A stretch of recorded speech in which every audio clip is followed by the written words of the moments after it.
Hi hello everyone.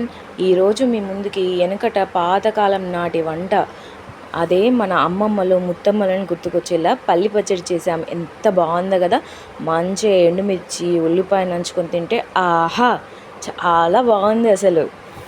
ఇవే మనకి కావాల్సినవి. కూరగాయలు ఏమి లేకపోయినా పర్వాలేదు, పల్లీలు కాస్త ఉంటే సరిపోతుంది. బాండీలోకి పల్లీలు వేసి కొంచెం దూరగా స్మెల్ వచ్చేలాగా వేయించుకుంటే చాలు. కొంచెం పొట్టు తీసి పక్కన పెట్టేసుకోండి. ఇంకా మిక్సీ జార్ ఒకటి తీసేసుకొని కాస్త పల్లీలు, ఎల్లిపాయలు, కొంచెం నానబెట్టుకున్న చింతపండును వేయండి. ఆ చింతపండుతో సహా జీలకర్ర, ఉప్పు, కారం కొంచెం వేయండి.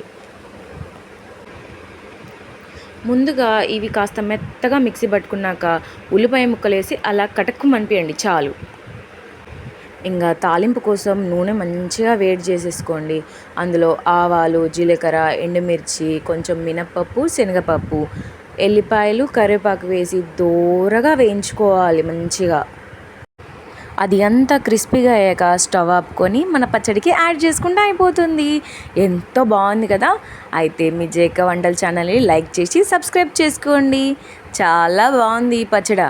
మీరు కూడా టేస్ట్ చేసి చెప్పండి.